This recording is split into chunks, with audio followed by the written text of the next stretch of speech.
Alec Baldwin is an A-list celebrity in the public spotlight for over 40 years. He has won awards and earned millions as a great dramatic actor, comedic actor, and leading man. Alec Baldwin is also a man with a strong personality and outspoken opinions. He's had his share of controversy through the years, but nothing even close to what happened on the set of a movie he was shooting entitled Rust. While rehearsing a scene in a church, Alec drew his weapon, a Colt 45, and the gun went off. A single bullet struck two people, cinematographer Halyna Hutchins and director Joel Souza. Halyna died. Joel survived, but there are still a lot of questions surrounding what happened and how a live round ended up on a movie set where everyone is supposed to be safe. We'll bring in our experts to examine those questions as we continue to investigate the Alec Baldwin movie set shooting.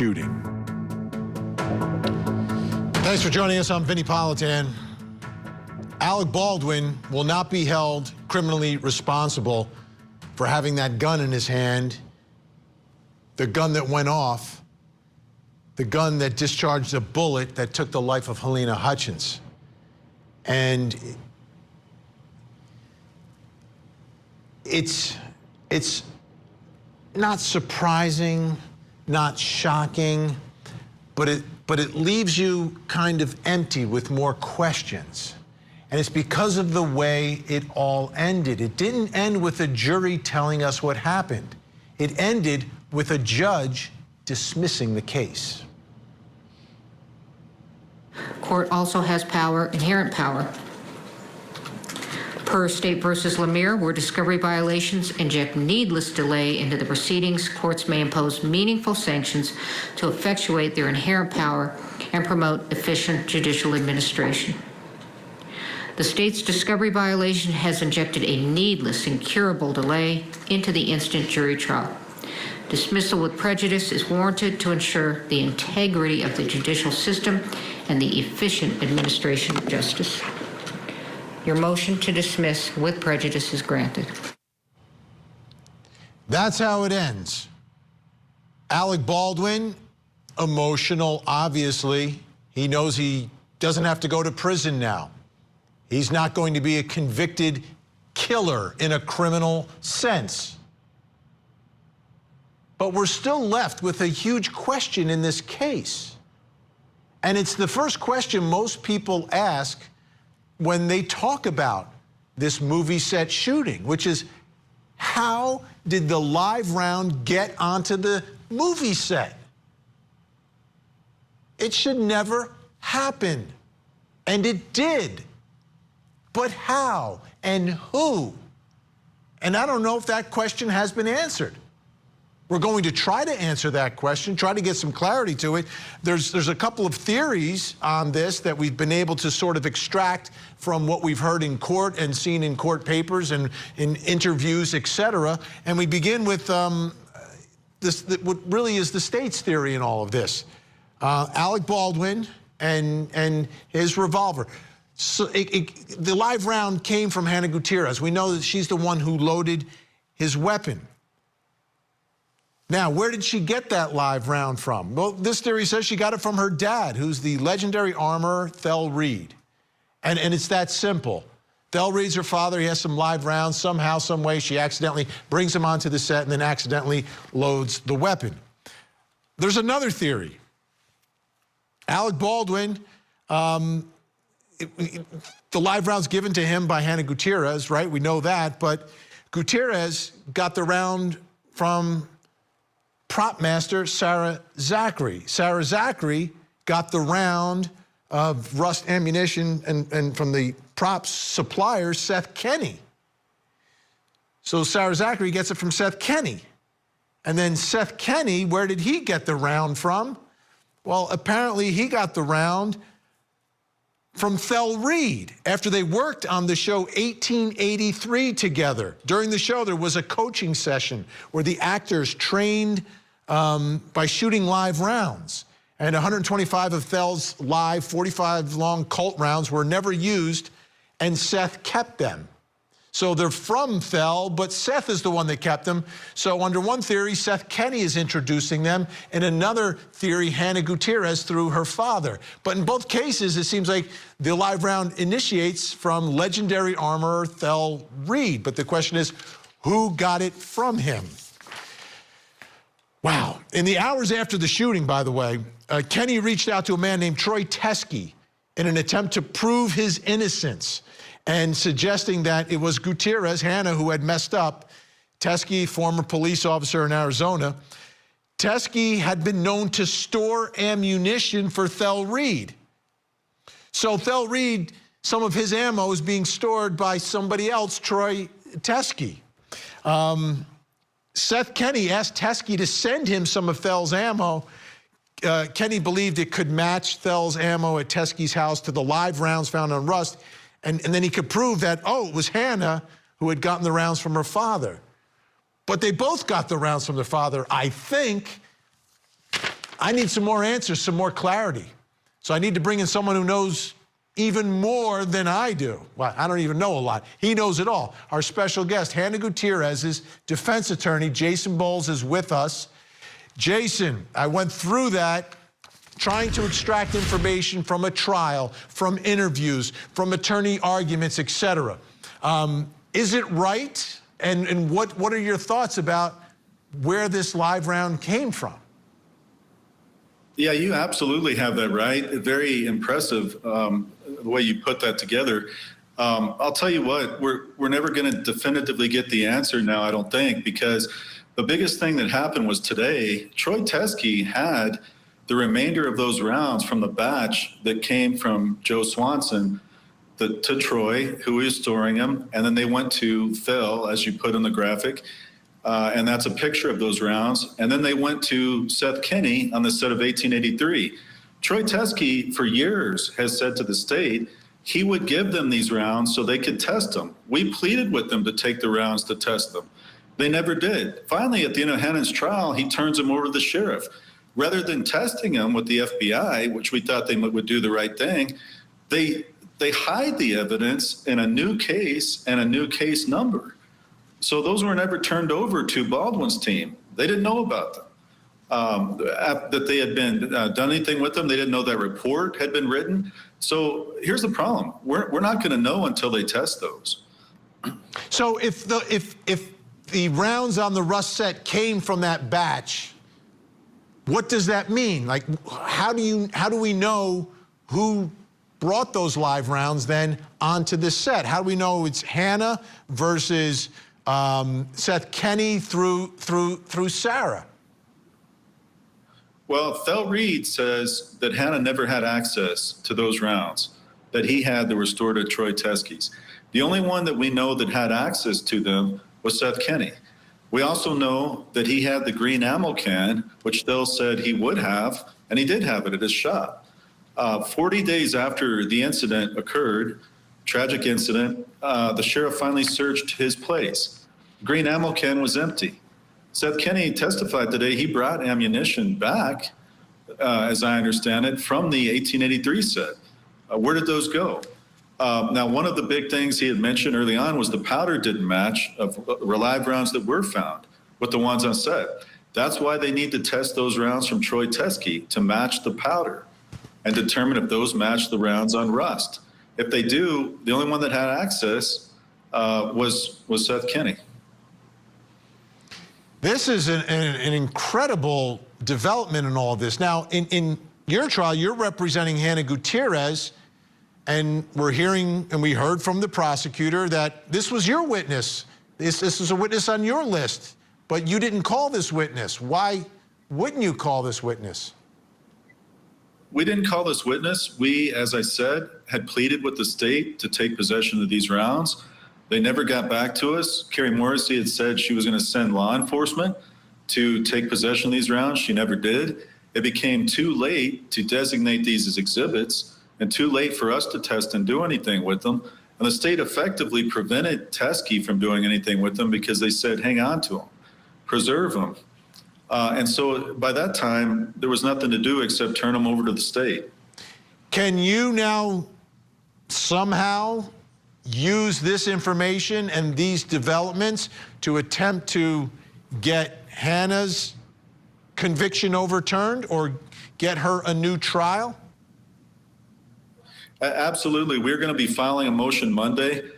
There is a series of things that have turned over to us after the trial that we didn't have in the trial. A new interview of Seth Kenney. There were interviews of other people that weren't given to us before the trial. There was a third report of the expert, Mr. Haig. It wasn't provided to us. And then this new information today.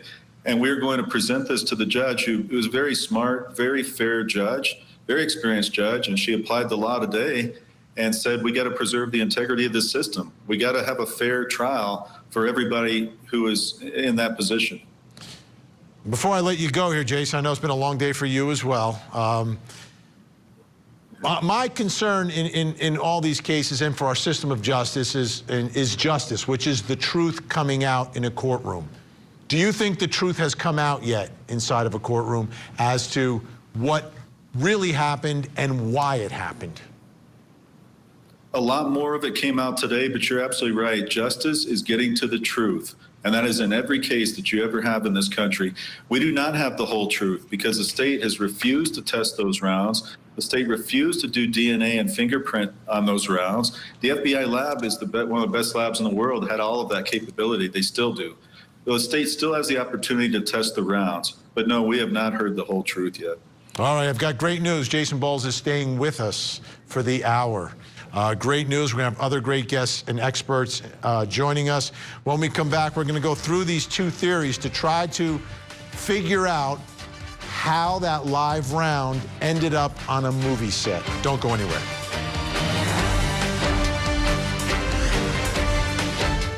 Did a customs agent commit cold-blooded murder? Marsha Thompson is accused of fatally shooting her husband as he's lying on a couch. She's claiming self-defense, alleging that Terry Thompson repeatedly threatened to kill her. So what really happened inside this home? Now, a jury will decide the fate of this law enforcement officer. And Court TV will bring it all to you.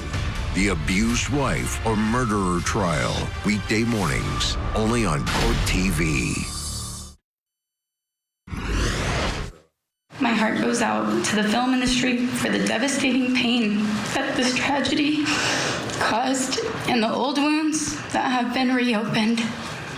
I am saddened by the way the media sensationalized our traumatic tragedy and portrayed me as a complete monster, which has actually been the total opposite of what's been in my heart.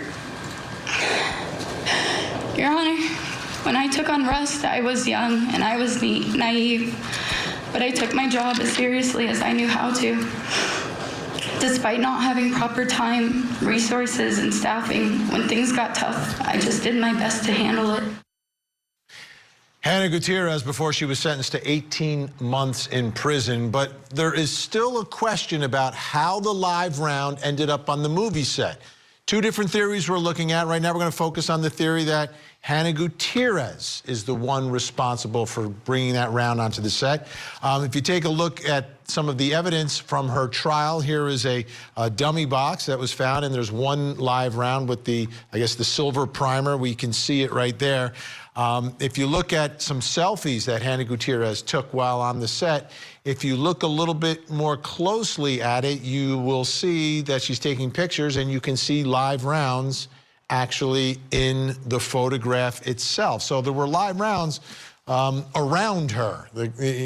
And then we get to the box. This is the box where the live round came from and was found. There was one found in here as well. 45 long Colt dummies, and you see the little JS. Well, the second thing that you're looking at right now was a text from Thel Reed to Hannah Gutierrez showing what the box looked like at their home. So you can see the similarities with the little JS.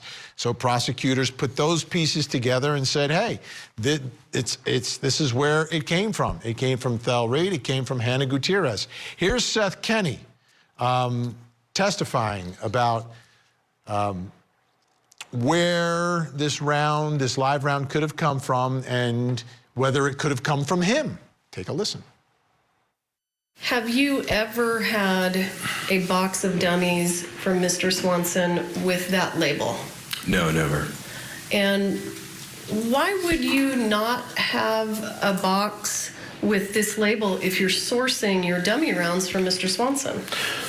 Well, 1883 was the first period show that that I needed 45 long cold dummy rounds for. Prior to that, even though we had done a flashback scene with Tim McGraw in Yellowstone, there was no call for dummy rounds, or the prop master sourced them elsewhere. So I just never needed them. And when I did, I needed them by the thousands, not by boxes of 50. And so what happened is Joe Swanson, he asked me, do you want me to package them up? I said, no, there's no point. Right? It's more work for everybody. So he sent them to me in bulk. Okay, and so you never had anything like this in your possession? Never. Okay, so you can see, well, obviously, he has a reason to not be 100% truthful, right? He may very well be telling the truth. I don't know. But he has a reason not to, because the other way those live rounds could have gotten there was through him. So let's try to get to the bottom of this. Let's bring in our experts. Prop master, armorer, author of the book, Prop Gun Safety for Film and TV, Dutch Merrick is back with us. And also joining me here in studio, former prop master with over a decade of experience, worked with Alec Baldwin on the film 13 Days to Glory, and also an attorney, Jeffrey Spellerberg, is with us. Thank you to you both for being here. Jeffrey, I'll start with you. You know, you look at the way this was pieced together by prosecutors in the first case. These are the dummy boxes. These were at Thel Reed's house. Hannah Gutierrez is his daughter. 2 + 2 = 4 is what they're saying. I have a problem with anything Seth Kenney says.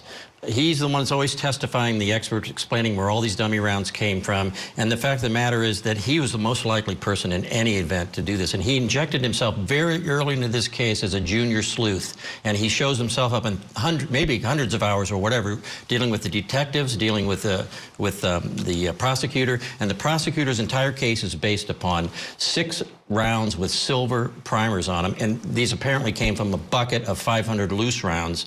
And as if the only possible rounds were these 6 rounds. But we are all forgetting Sarah Zachary. What did she do? As soon as it happened, she talked to somebody, apparently with Seth Kenney, and what happened? How many rounds disappeared? You know, you've got to ask yourself that question, Vinnie. And were those all silver, or was she told to throw away some other type? Was she only told to throw away maybe the ones that didn't rattle? She scoured the set and made things disappear, and then the prosecutor based his entire case on, I'm able now to look at the real rounds that were found on set, but the only ones they were able to find, because 30 days, Sarah never told anybody until 30 days was after, and she got her plea deal, right? That's what she did. So, my opinion, you have a real problem with the prosecutor basing her entire case on, she can look at photographs, and then she's going to deny the evidence to the defense based on photographs, and the guy's trying to tell her, look, help my client out. There were more rounds other than the 4 you found on set, and they look different. That's what they're trying to tell her, and she decides on her own call. She puts herself in the game, says, I'm going to be the one who suppresses evidence, and I'm going to hide it. You know, if you want to have fairness for the Hutchins family, if you want to have fairness, you got to play fair. You got to play fair to get to the truth, and that's your obligation. Dutch, you know, looking at this box, these 45 long cold JS dummies, does that look familiar to you at all? Have you ever dealt with the JS dummies? And does this make any sense that the armorer would go and get some dummy rounds from her dad and somehow mix them up with a live round? I use reputable vendors for when I'm doing props on shows and armory. So we get them from the prop rental houses, where Joe Swanson is a provider, and they're repackaged or reboxed for their brand. So, you know, if it's cinema weaponry, it'll say cinema weaponry right on the box, but they may very well be Joe Swanson blanks. So I certainly have used them in the past. I acquire my dummy rounds generally also from the prop houses, and I imagine they have Joe Swanson manufacture those. When I rent a gun, they will include a few dummy rounds either way, so that we have them to dress in or cycle with the gun.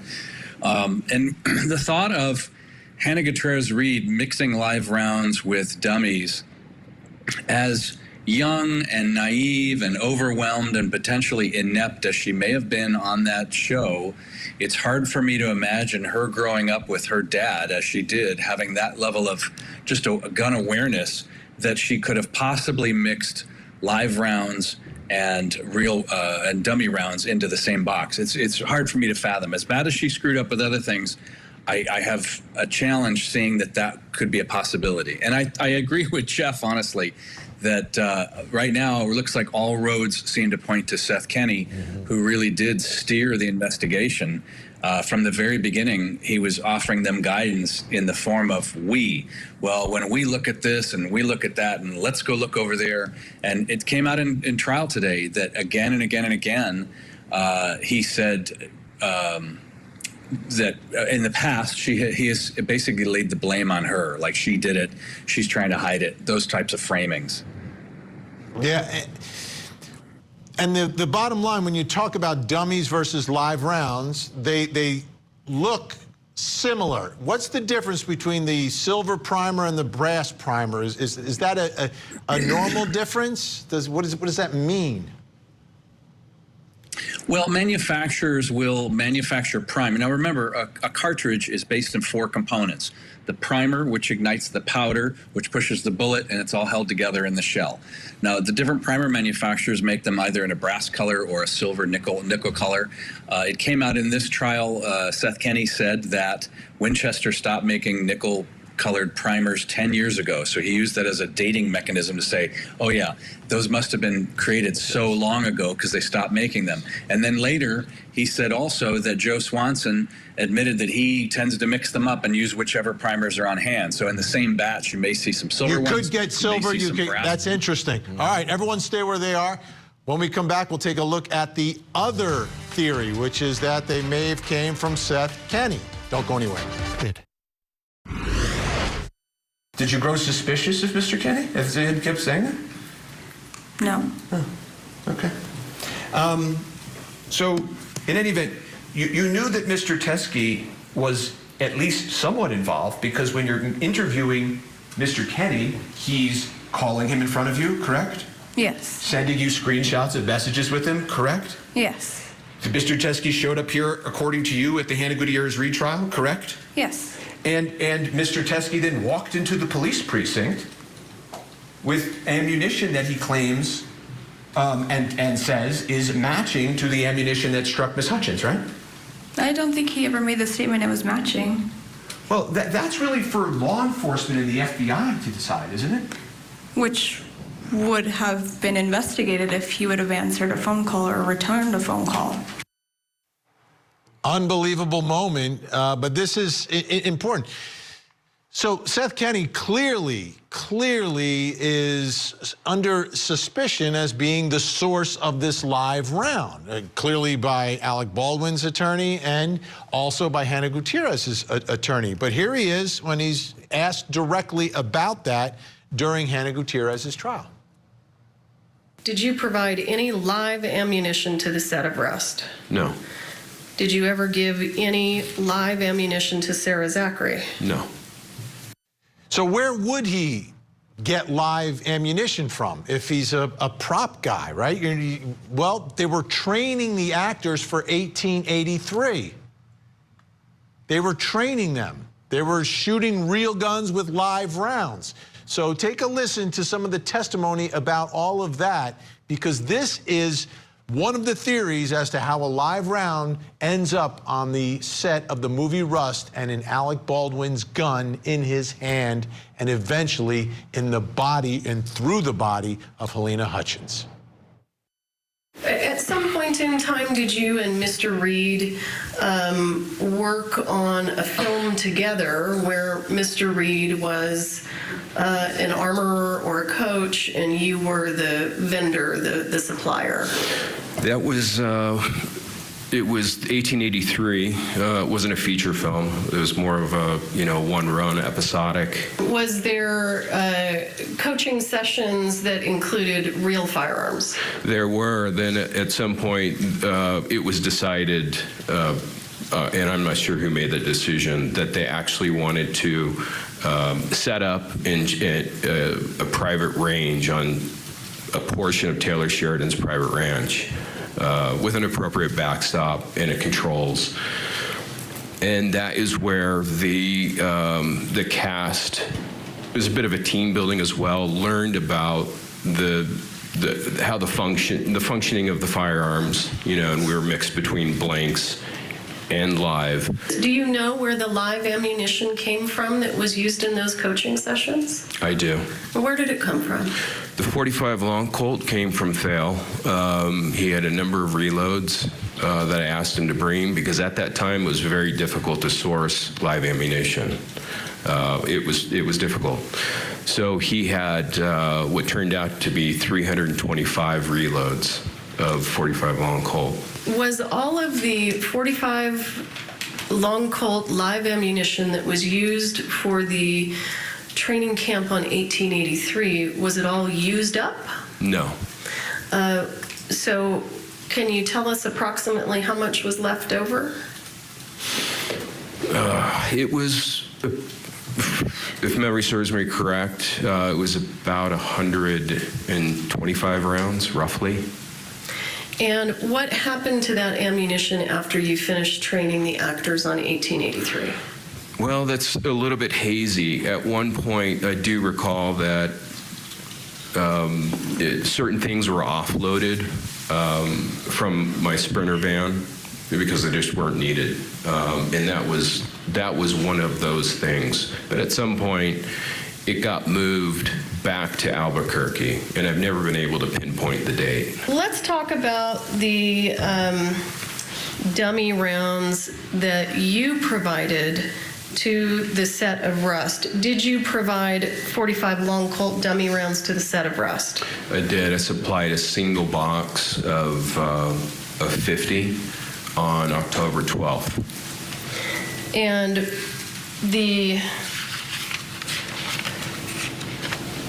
where did those dummy rounds come from? They had just come off of the day prior from the prop truck in Texas from 1883. You did retain some of the reloaded live rounds after 1883 completed. After the 1883 Cowboy training camp, yes.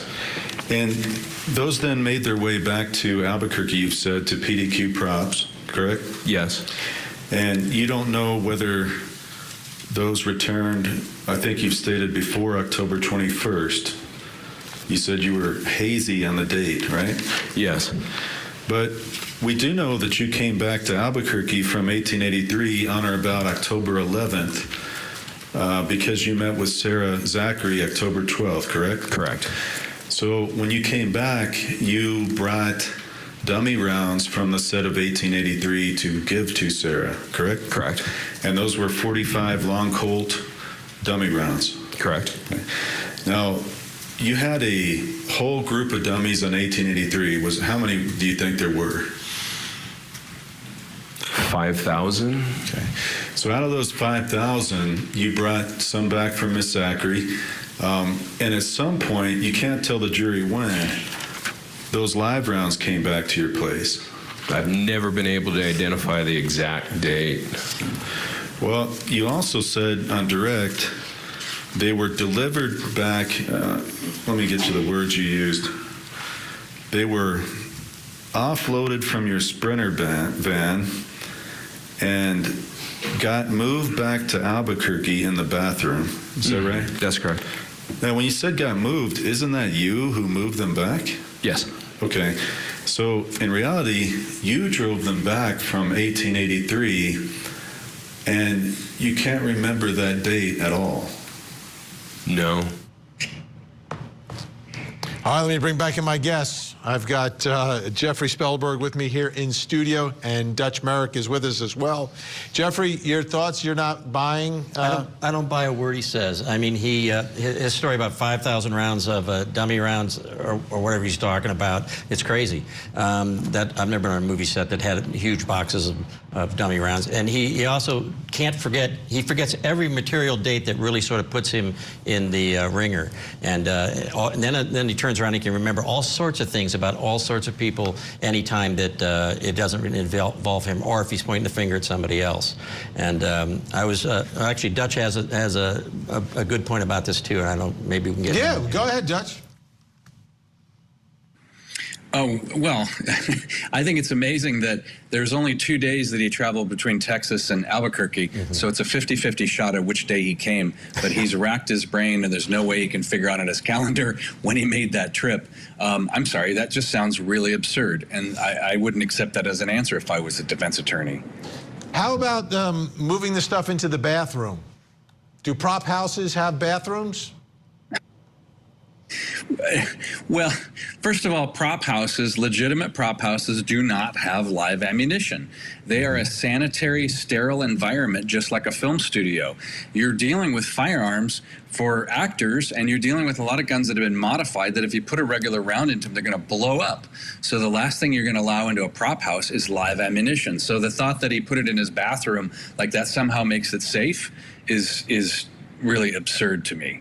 Now, there was another part of that first trial, and this is, again, it was very shocking when we heard it the first time. Sarah Zachary, who's working for Seth Kenney on the Rust set, what she did after the shooting of Halyna Hutchins. Take a listen. Wouldn't you think that the police would want to see everything on set? Yes. Okay. So when you throw away rounds that they may have wanted to see, don't you understand that to be an issue? No, because again, it wasn't the rounds in question. But that isn't your determination, right, to determine what's in question. That is the law enforcement's determination, correct? Okay. Okay, Dutch, I'll begin with you. Is there a time and a place to throw away dummies? This just boggles my mind. First of all, dummy rounds are an asset, and we all know it. So you've either rented them or purchased them for the production. And if you purchase them, you need to turn them into the production at the end of the job. And if you rented them, they have to go back to the prop house, or else you're going to have to buy them. The other thing that really weirds me out about what she says is she had to drive on her day off an hour each way to go get this precious box of dummies from Seth Kenney. Remember, he said there was none available because he had 5,000 of them on another show, but he says that he hand polished each one of 50, and he shined them up real nice, and he rattled them twice, and he checked each one, and Sarah Zachary has to drive out there on her day off and get this box of unobtainium, and then there she is on a film set thrown away after a take. Which is it? They're impossible to find, or they're like popcorn and you just throw them over your shoulder when you're done? It doesn't make any sense. Does it make any sense to you, Jeffrey? Not at all. His story about carefully polishing, I think they went on about 5 minutes about him carefully polishing every single round to make sure they were perfectly matching the stuff that I guess he did, how he knew if they were on the set they had to be polished, I don't know. But I've never heard of that in my life. It's the most ridiculous thing I've ever heard, that a guy would, if he spent a minute on each one, he spent an entire hour polishing dummy rounds to send down to Sarah Zachary. It's absurd. And the other thing is the throwing away of these. To me, that makes zero sense. I don't think Sarah Zachary on her own is going to do that. I don't think she's throwing away dummies. I think she's throwing away other live ammunition that was on that set. I think she was, I don't know if, I'm not going to couch it, but I don't know if Seth Kenney told her to do it, but apparently she was in communication right out of Hampton, finding out what happened, and all. If there was other ammunition on that set, it's gone, and all they ever found were the ones with the silver primers, and then the court built their entire case on it. He was their expert. Soon they were in bed with him, and once they're in bed with him, they can't change, the state can't change its story. Now they're stuck with whatever, they're saying everything that Seth Kenney sort of tells them to say. I think, I don't know where they're getting all these ideas. So you don't think the prosecution followed the right path here in trying to determine where the live round came from? I got to tell you, Seth Kenney's a suspect. How did he ever get to be this guy who's giving you advice and being your expert, a pseudo-expert on this case? Well, how is he spending all this time with your CSI and telling her, you know, he's teaching her how to identify weapons? It's either CSI or it's another person. But he spends all this time, and she suddenly becomes an expert in New Mexico on how prop ammunition is supposed to look. He had every opportunity to steer it away from him, and I don't know if he did or not, but I wouldn't bet my life on any of that. So I wouldn't either. All right, everyone is staying with us. When we come back, we're going to take a look at the gun. The gun that was in the hand of Alec Baldwin, the gun that killed Halyna Hutchins. One of the most successful true crime TV shows ever. This is crazy. Now has a new home on America's original true crime obsession, 48 Hours on Court TV. Coming up next on Court TV. Who is Billy Ray Turner? How does he have any connection to Lorenzen Wright? He was manipulated. He planned, he plotted. She's the reason why he's gone. Accomplice to Murder with Vinnie Politan. Sunday night, 8/7 Central. Only on Court TV. For certain. So based on the experiment that we did with this gun back in August of 2023, even if the hammer of the gun was damaged on October 21st of 2021, would the trigger have to be pulled for the gun to fire? Two things. Yes, the trigger would have to be depressed or pulled. The hammer would have to be at the full cock position, and it can't be damaged because it would do what we saw here, and what you just saw here would not fire the gun. So hypothetically, though, even if it were damaged on October 21st, the operator, that being Mr. Baldwin, would have had to have pulled the trigger. Yes, if you could get the hammer to stay at the full cock position. That's the difficulty to overcome. Which it doesn't want to do. It will not do. From the beginning, we've heard Alec Baldwin say to George Stephanopoulos and to others, I didn't pull the trigger. The gun went off. Do guns just go off? Well, this is the gun in question. Take a look. This is Alec Baldwin's Pieta long Colt 45 revolver. I'm not a gun expert, but we do have them on Court TV. We have one tonight.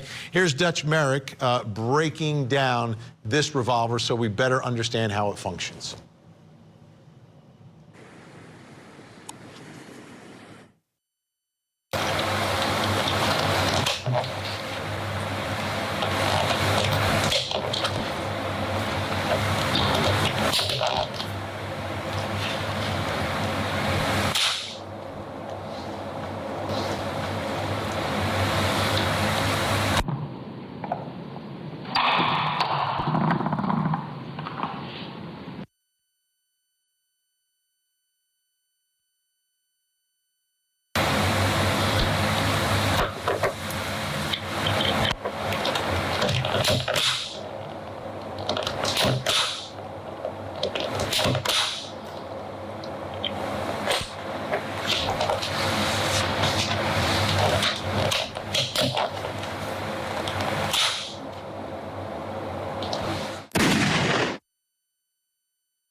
Let's bring him back in. Dutch Merrick is with us. Dutch, give us a little more detail about what we just saw and what we just experienced and the significance in it in trying to figure out how the gun went off. Well, I've heard since Alec Baldwin came out in the press ages ago now saying he didn't pull the trigger, he didn't pull the trigger. And my specialty has been with semi-automatic pistols and firearms. However, I know a bunch of the cowboy shooters that do competitions with these old Western style guns. And I've talked to them at length, and they've explained to me that it's possible that this hammer can fly home without without the trigger catching on one of the stops. And so they showed me this as an experiment, and I've been able to recreate it time and time again. What happens is the hammer has to come all the way back, and as it does, the trigger sets like a mousetrap into a little notch. But in order to do that, the trigger has to come forward a little bit. So if you just prevent the trigger from going forward that maybe 2 millimeters, it won't engage into the slot. And not only will it not engage in it, it leaves the hammer clear to go all the way down. It doesn't stop in the halfway point, doesn't stop in the safety. It just goes all the way home to a round. So if you pull it back and you've even bound the trigger a little bit, or you've got a little piece of material jammed up in there, some leather from the holster could be stuck up in the trigger, the hammer will go all the way forward and drop on a round. Of course, the odds that it would drop on a round in this instance were still only 1 in 6 because there was only one live round in this gun. It was crazy.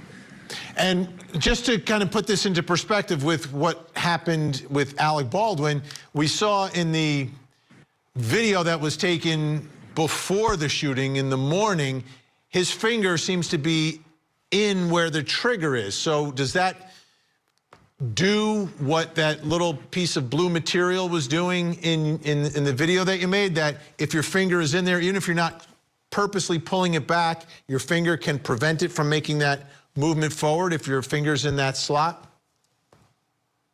Yeah, in theory, yes. And what I did was I just cut a little piece of blue plastic about an inch square and dropped it into that space. So it doesn't put any pressure on the trigger at all. It just prevents it from going forward.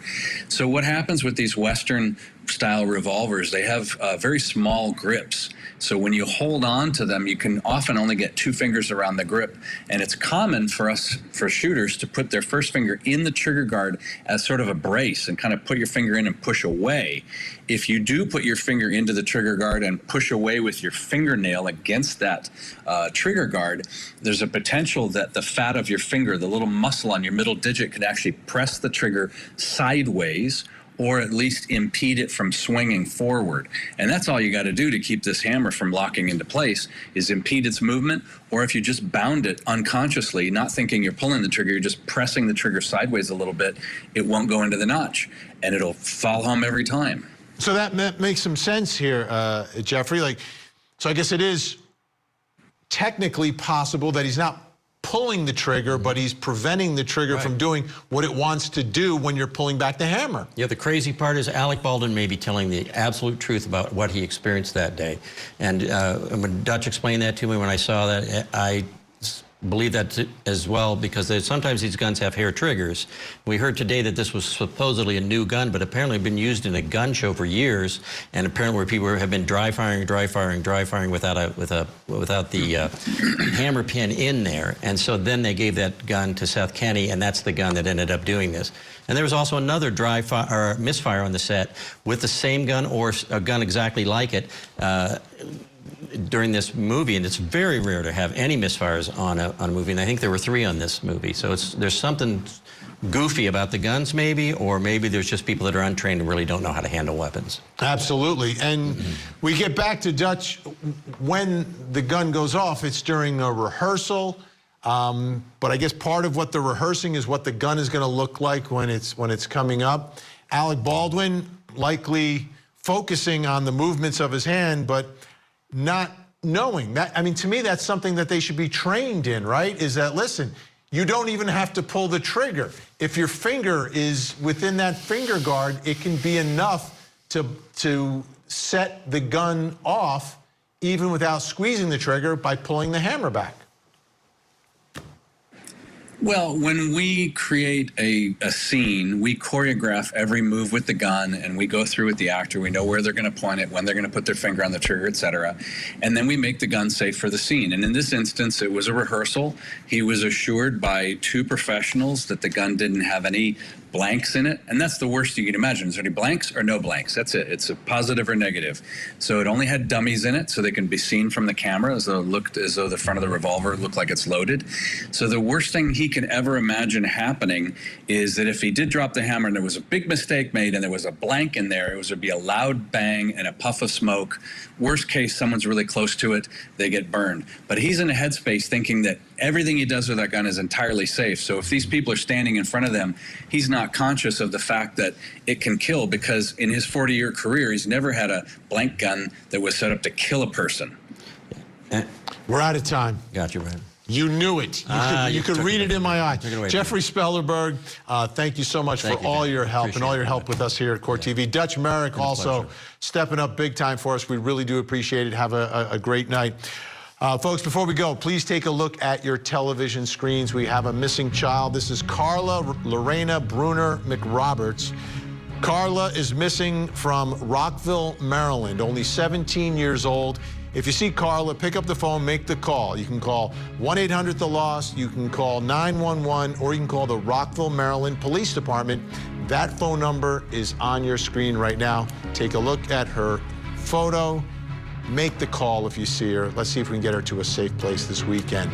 I'm Vinnie Politan. Thank you for watching. Please don't forget to hug the kids.